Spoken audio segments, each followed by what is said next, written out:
بسم اللہ الرحمن الرحیم۔ محترم ناظرین، السلام علیکم۔ ناظرین، آج اس ویڈیو میں بات کریں گے کہ شعبان کے مہینے میں اعمال کی پیشی ہوتی ہے۔ ماہ شعبان کی عظمت اور اہمیت کیا ہے؟ ناظرین، اس مہینے میں اعمال کی پیشی ہوتی ہے۔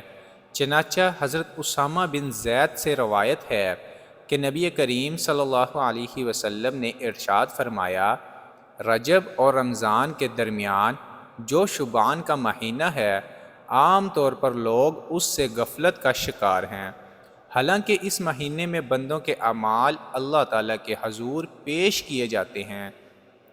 اس مہینے کی عظمت اور اہمیت کا اندازہ اس سے لگایا جا سکتا ہے کہ خود رسول اکرم صلی اللہ علیہ وسلم نے اس مہینہ میں رمضان کی تیاری کی ترغیب دی ہے۔ چنانچہ حضرت سلیمان فارسی رضی اللہ تعالیٰ عنہ سے روایت ہے، آپ فرماتے ہیں، رسول اللہ صلی اللہ علیہ وسلم نے شعبان کے آخری دن ہمیں خطبہ دیتے ہوئے ارشاد فرمایا، اے لوگو، برکتوں اور عظمتوں والا مہینہ آ گیا ہے۔ اس مبارک مہینے میں مختلف قسم کے کئی عمل کرنے کی تعلیم دی گئی ہے، اور وہ سب سنت سے ثابت ہیں جو آپ کے پیش خدمت ہیں۔ اسلامی مہینوں کی حفاظت اور ان کی صحیح تاریخیوں کا یاد رکھنا فرض کفایہ ہے، کیونکہ ان پر بہت سے شرعی احکام واقف ہیں۔ چنانچہ حج کا صحیح تاریخیوں میں ادا کرنا، رمضان المبارک کے روزوں اور زکوٰۃ کی ادائیگی اور اس کے علاوہ کئی شرعی امور قمری تاریخیوں پر موقف ہیں۔ لہٰذا مسلمانوں کو قمری مہینوں کا یاد رکھنا چاہیے اور چاند دیکھنے کا اہتمام کرنا چاہیے۔ اور شعبان کے بعد چونکہ رمضان المبارک کا عظیم مہینہ آ رہا ہوتا ہے، اس لیے ماہ شعبان کے چاند کو بھی زیادہ اہتمام اور شوق سے دیکھنے کا اہتمام کرنا چاہیے۔ یہی وجہ ہے کہ نبی کریم صلی اللہ علیہ وآلہ وسلم بھی شعبان کا چاند بڑے اہتمام سے دیکھا کرتے تھے۔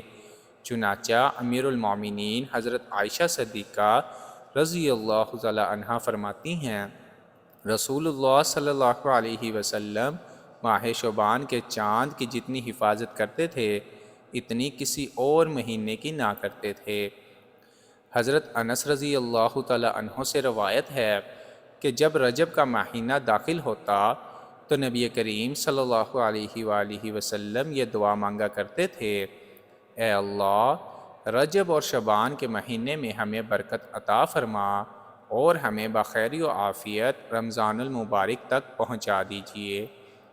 حضرت عبداللہ بن ابی قیس رضی اللہ تعالی عنہ سے روایت ہے کہ انہوں نے امیر المومنین حضرت عائشہ صدیقہ رضی اللہ تعالی عنہ کو یہ فرماتے ہوئے سنا، رسول اللہ صلی اللہ علیہ وسلم کو روزہ رکھنے کے لیے تمام مہینوں میں شعبان کا مہینہ سب سے زیادہ محبوب تھا، پھر آپ یہ چاہتے تھے کہ روزہ رکھتے رکھتے اسے رمضان کے ساتھ ملا دیں۔